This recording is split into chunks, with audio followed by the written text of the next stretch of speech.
এলাকায় নিজেকে শিল্পপতি পরিচয় দিতেন সরকারি কর্ম কমিশন পিএসসির সাবেক গাড়ি চালক সৈয়দ আবেদ আলী। ডাসার উপজেলা পরিষদের চেয়ারম্যান পদে নির্বাচনের প্রস্তুতি ছিল তার। অভিযোগ উঠেছে, প্রশ্ন ফাঁসের টাকায় গড়ে তুলেছেন বাড়ি, ফ্ল্যাট ও গাড়ি সহ শত কোটি টাকার সম্পদ। তবে প্রশ্ন কিনে যারা সরকারের কর্মকর্তা হয়েছেন তাদের খুঁজে বের করে ব্যবস্থা নেয়ার প্রয়োজন মনে করেন টিআইবি নির্বাহী পরিচালক শরীয়ত খান। জানাচ্ছেন বিস্তারিত। মসজিদের মিম্বারে দাঁড়িয়ে মুসল্লিদের উদ্দেশ্যে বয়ান দিচ্ছেন। উপজেলা নির্বাচনের জন্য ভোট চেয়ে ছোটেন মানুষের দ্বারে দ্বারে। অনেক ক্যান্ডিডেট আছে, হাজার হাজার কোটি টাকার মালিক। আমি ছোটখাটো ব্যবসা, দান খয়রাতেও তার জুড়ি নেই। দামি গাড়ি হাঁকিয়ে এ কাজে সহায়তা করতেন বাবা ভক্ত ছেলেও, যা নিয়মিত প্রচার করতেন সামাজিক যোগাযোগ মাধ্যমে। বলছিলাম সরকারি কর্ম কমিশন পিএসসির সাবেক গাড়ি চালক সৈয়দ আবেদ আলীর কথা, যিনি ৮ বছর বয়সে জীবিকার তাগিদে ঢাকায় এসে শুরু করেন কুলির কাজ। অথচ আজ এলাকায় পরিচয় দিয়ে বেড়ান শিল্পপতি হিসেবে। চাকরিরত অবস্থায় পরিচয় দিতেন সচিবালয়ের কর্মকর্তা হিসেবে, আর চাকরি ছাড়ার পর থেকে কখনো আবাসন ব্যবসায়ী, কখনো বা চাল ব্যবসায়ী পরিচয় দেন। চাকরি করছিল, চাকরি করার পরে ধাপে ধাপে মনে করেন যে নানান ধরনের ব্যবসায় সে জড়িত, যে ফ্লাইটের জায়গা বিক্রি করতো, এই ধরনের শুনছি। ঢাকায় এসে গাড়ি চালানো শিখে চাকরি নেন পিএসসিতে।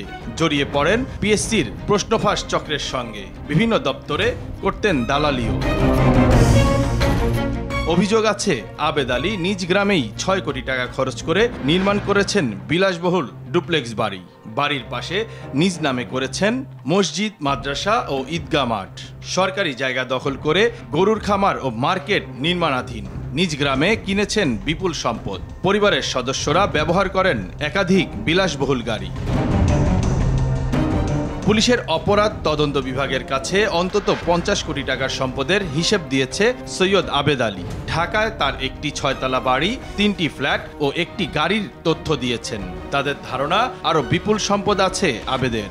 গ্রেপ্তার হওয়ার পর থেকে স্থানীয় প্রশাসন এ নিয়ে কাজ করছে।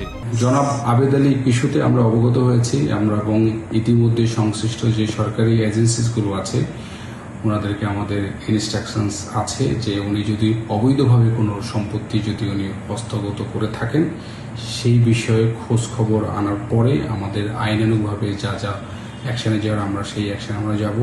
একই সাথে যদি আদালত থেকে কোনো কিছু বা কোনো আদেশ আসে বা অন্য কোনো কিছু যদি ইনস্ট্রাকশনস আসে, সেই ইনস্ট্রাকশনস ইমপ্লিমেন্টেশনের জন্য আমাদের অ্যাডমিনিস্ট্রেশন থেকে যত ধরনের অ্যাসিস্ট্যান্স সবকিছু আমরা এনশিওর করব। একজন গাড়ি চালকের এমন অনিয়মের দায় এড়াতে পারে না পিএসসির সাবেক চেয়ারম্যানও। এছাড়া চক্রের কাছ থেকে প্রশ্ন নিয়ে যারা কর্মকর্তা হয়েছেন তাদেরও খুঁজে বের করা প্রয়োজন বলে মনে করেন টিআইবির নির্বাহী পরিচালক। প্লাস এই উত্তরণ হওয়ার জন্য তিনি ইনভেস্ট করেছেন অবৈধভাবে, অর্থাৎ তার শুরুটাই কিন্তু বহুমাত্রিক দুর্নীতি, এবং তা দিয়ে তিনি তার সরকারি প্রতিষ্ঠানে তার কর্মকর্তা বা কর্মচারী হিসেবে নিযুক্ত হয়েছেন। অর্থাৎ তার প্রথম মিশন অ্যান্ড শেষ মিশন তার এই কর্মকর্তা হিসেবে হচ্ছে তার যে বিনিয়োগ করেছেন, যে দুর্নীতির মাধ্যমে শুরু করেছেন, সেটা সারা জীবন অব্যাহত রাখা।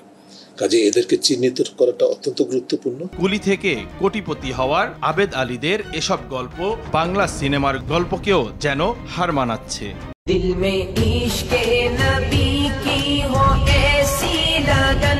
শরীয়ত খান, RTV, ঢাকা।